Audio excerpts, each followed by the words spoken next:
So this is an odd story, I think. It's a story about outsiders, two of them to be exact.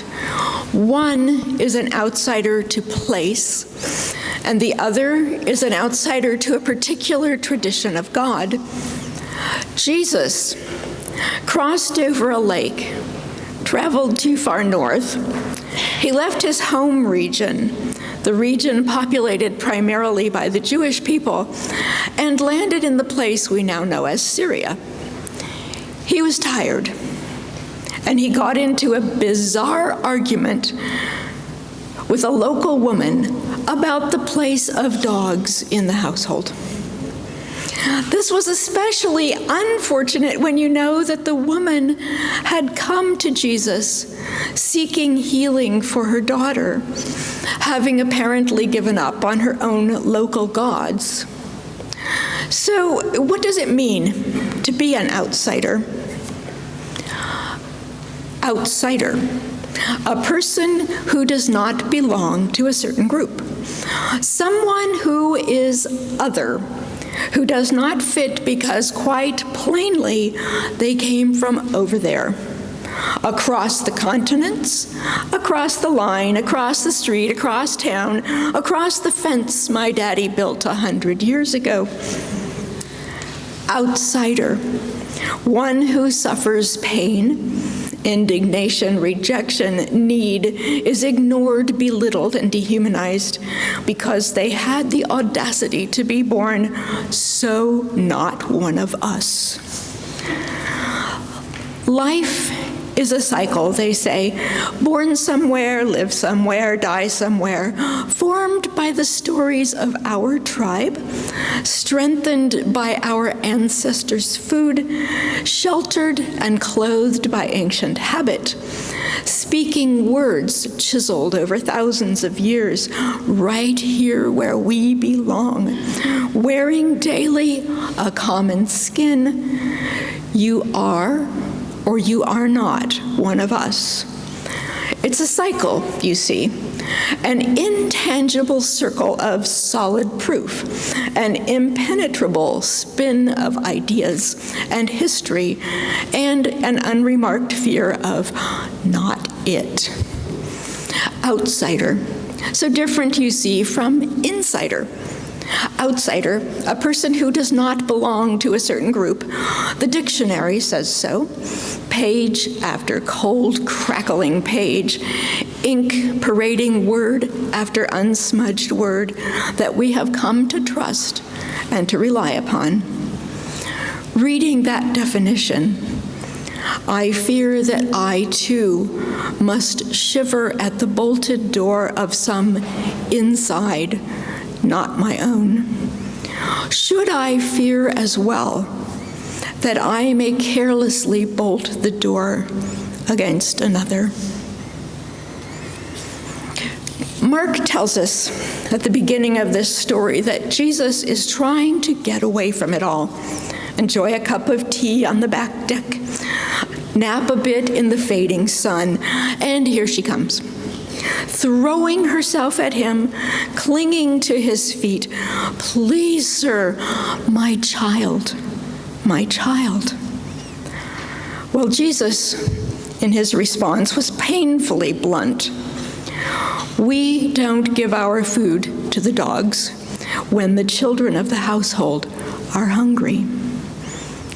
What she likely heard in her desperation and fear and disappointment probably sounded something more like this: the weary crumbs of God I have remaining in me right now will not be spent on you and yours. So many people, his own people he had seen in recent days, in need of healing, lining up to be fed, thousands upon thousands of men, and also women and children who were never included in the census. Maybe Jesus' spirit was wearing a bit thin. Maybe he could just not give one more bit of himself. I get it. Jesus was tired, and that's forgivable. But it would have done, I think, to simply say, "Not now, give her 2 aspirin and call me in the morning." Jesus, who was the first outsider in this story through his travels, has now cast a frantic mother as an outsider, called her precious child, so tragically in need of healing, a dog, hinted that his God, the great God of Israel, had nothing to offer to her. Now, there is a cultural issue here, has to do with dogs. There's also a language issue. We don't have time to go into that. But as it happens, in the Jewish culture of the first century, dogs were not kept or cherished as 4-legged, furry family members like we might know them now. Dogs were outsiders, useful in some ways and in some setting, but definitely outsiders as in, get that thing out of here. They were not to be found under the table snatching at the children's food. I suppose that's fair enough. It is what they believed. But then there's also this other little fact. Jews did not refer to the Gentiles as dogs. God intended God's chosen people to be a hospitable people. Name-calling based on religious differences was offensive and simply nonsensical, given the Jewish idea that there is only one God, and that one, the creator and sustainer of all people. Jesus seems to have been a bit out of line here, even by the standards of his own tradition. And the poor woman. Imagine being so desperate to see your child back in health and happiness that you would stay engaged in such a conversation with such a seemingly unkind man. But she dug in her heels. She got a bit cheeky even. She sighed deeply, and I'm guessing probably choked a bit on that word, "sir," but she got it out. "But sir, even the little dogs under the table are able to eat the crumbs that the children drop." She may have added in her head, "You, Jesus, are in my neighborhood now. We apparently take care of our little dogs differently than you do down south. We feed ours, and our children as well." Clearly, she had been hurt by his words and was having none of that offhanded dismissal that he offered. Surely this great God of the Israelites can do better, can spare at least a few crumbs. Surely a line on a map would not leave a true God powerless. She somehow understood that. She had reason to believe that Jesus was fully able and should be happy to do this kindness for her child. Insider, outsider, outsider, insider, bolting doors, trying to find safe crossings at those fences and continental divides. It's tricky, this stuff. Jesus was in her space, and she wanted access to his God.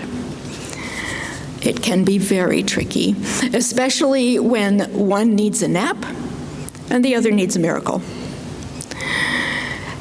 Is it hard to believe that Jesus is this truly human? That he gets tired, disconnects, loses himself, loses his best self, just like all of us? Not now. Give me a minute to breathe. I can't find myself in the midst of all this crazy. Maybe it's a spouse, a partner, a child, a coworker, a client, a friend, the big furry dog pounding on your leg with her ball, trying to convince you that this is the perfect moment to go outside and play ball. Oh, please, God, let me count her as an outsider just this once. Please, I need a nap. We've all been that weary. We've all been that injudicious with our words. Doesn't make us proud, but neither does it make us monsters. Certainly Jesus was not a monster, but he was human. It's easy for us to want Jesus to be better than that, to be better than me, more able to love across the fences. And usually he was. But still he was human, that much like us. But it's okay, because here's something to remember. If Jesus intends to show us how we are to live in God, we must be reminded from time to time that Jesus was vulnerable to the realities of being human. We can all unwittingly create outsiders with some combination of weariness and words. Through some fear we can feel but can't begin to understand. Through our attachments to our own ancestors and our own clothing and our own skins. We easily, if unintentionally, bolt the door against those who are really quite the same as us, even those created and loved by our very same God. If we're lucky, those outsiders will bang on the door until we realize what we've done, until we find again just the right portion of love and decide to pull those old fences down. Jesus managed. Suddenly, that nap wasn't nearly as important as the love of God. Can you just feel that fresh air suddenly passing between these two outsiders? True enough, he rather quickly dismissed her again, but now it was with great kindness, with great love even. Go home. Your child is healed. Jesus saw what was in this woman, her courageous love for her daughter, her steely determination, her faith in him. A southerner somehow wandered too far north. This holy man of someone else's God would not refuse her, plainly could not refuse her, because he must recognize true love no matter the skin that wrapped it. Jesus, one of the two outsiders in this two-character story, dared to step inside this woman's heartache, to bring Israel's God into a foreign place. And that was no small thing. But what's even bigger, he invited her, that other outsider, to the inside of his own spirit, right there into the heart of the God he was born on earth to reveal.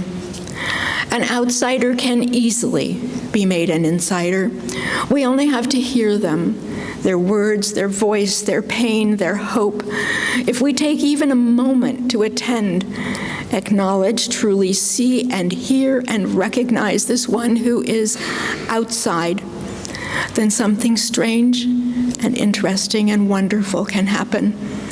The line we drew, the fence our daddy built 100 years ago, those oceans and continents we once thought so impassable, begin to fade and crumble.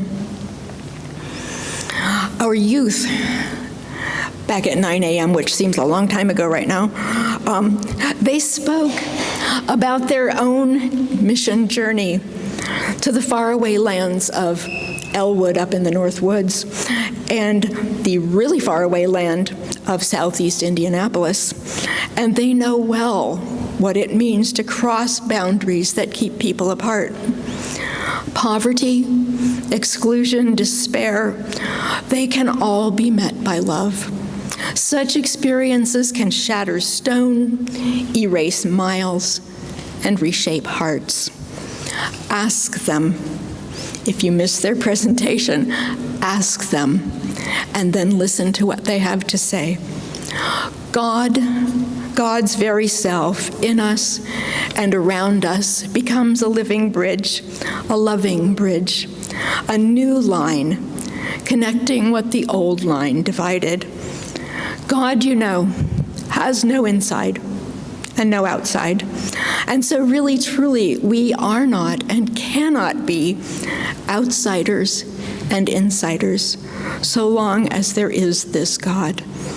We, all of us, on both sides of every line, every wall, every ocean, are simply and always God's most cherished people.